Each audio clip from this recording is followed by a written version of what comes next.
तो है फुर्सत ना मिला मन से धू ना छोड़त रहा है।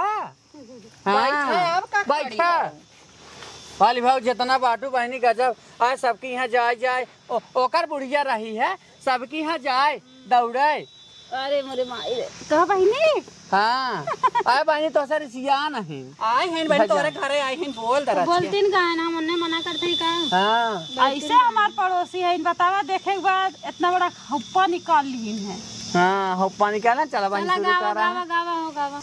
हरिया के 3 पाती गेहूं या बाल रिंकू के 3 बहनिया 3 रंडी बाज रिंकू के 3 बहनिया।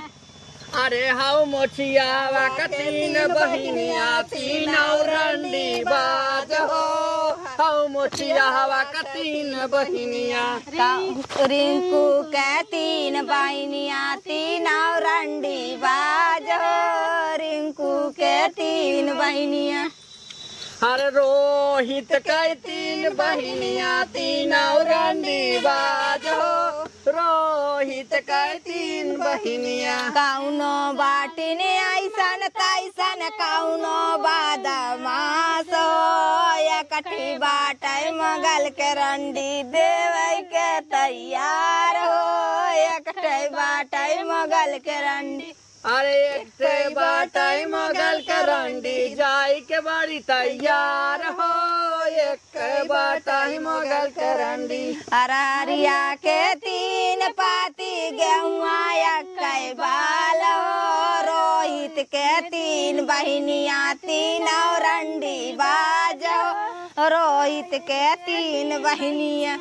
अरे रोहित का 3 बहनिया 3 रंडी बाज हो रोहित का 3 बहनिया।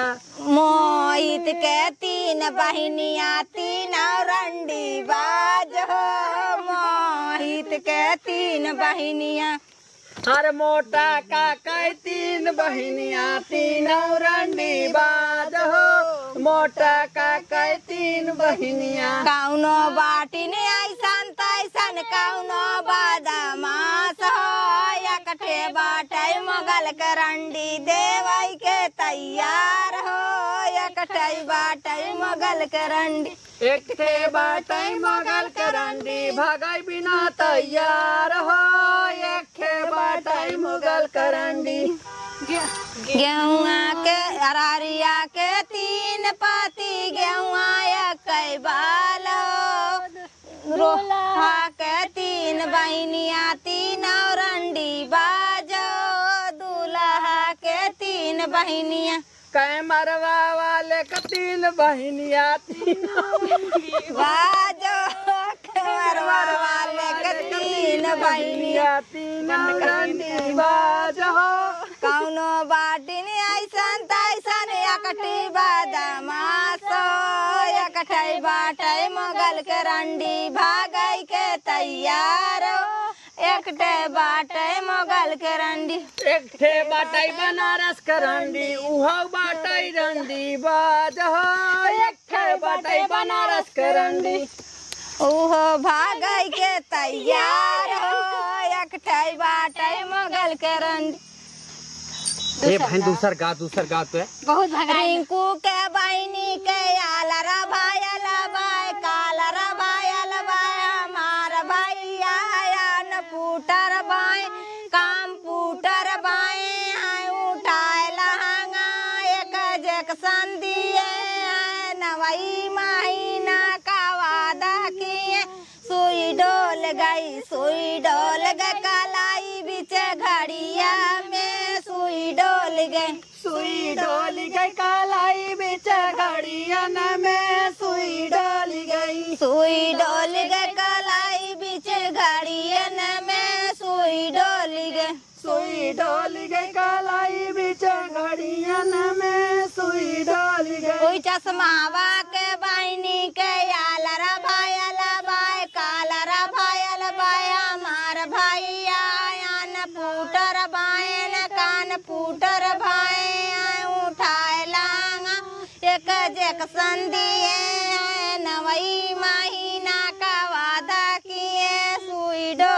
गई सुई डोल गई कलाई बीच घड़ियन में सुई डोल गई सुई डोल गई कलाई बीच घड़ियन में सुई डोल गई। ओही मोटका के बहनी के आलरा बायल बाय कालरा भायल बाय हमार भैया यान पुटर भाई काम पुटर हुए उठाए लांग एक जैक्सन दिए नवई महीना का वादा रखे सुई डोल गई कलाई बीच घड़ियन में सुई डोल गई सुई डोल गई कलाई बीच घड़ियन में सुई डोल गई। रिंकू के बहनी कनकार के बाला में सनकार के बाला में सीटी मार के बाला में आँख मार के बाला में यारा हरिया में गिरा गिरा गिरा गिरा दुपट्टा नहरिया में गिरा गिरा गिरा गिरा दुपट्टा नहरिया में गिरा गिरा। ओई मछियावा के बनी कनकार के बाला में सनकार के बाला में सीटी मार के बाला में आँख मार के बाला में यारा हरिया में गिरा गिरा गिरा गिरा दुपट्टा नहरिया में गिरा गिरा गिरा गिरा दुपट्टा नहरिया में गिरा गिरा। ओही रोहित के बहनी कनकार के बाला में सनकार के बाला में आँख मार के बाला में हाथ मार के बाला में यारा हरिया में गिरा गिरा गिरा गिरा दुपट्टा नहरिया में गिरा गिरा गिरा गिरा दुपट्टा नहरिया में गिरा गिरा। ओई रोहित के बहनी अनकार के बाला जा सनकार के बाला जा हाथ मार के बाला जा यारा हरिया में गिरा गिरा गिरा गिरा दुपट्टा नहरिया में गिरा गिरा गिरा गिरा दुपट्टा नहरिया में गिरा गिरा। रोहित के बहनी ऐसा बहुरानी ऐसा गरमानी जौनपुर जिला कचहरियों में जानी खाजे में थानेदारों के जान मलानी में कुलबानी अमन के जानी टंकी पे कुल तेल वाले जान लोहरन के जानी ने रोहित के बहनी ऐसे गरमानी ऐसे बहुरानी। आए बहनी लागू सबके घर में वही कवन तैयारा पूछे रे कवन तैयारा पूछे नदी के गाड़ा कुल बौराना बातें। अच्छा जाए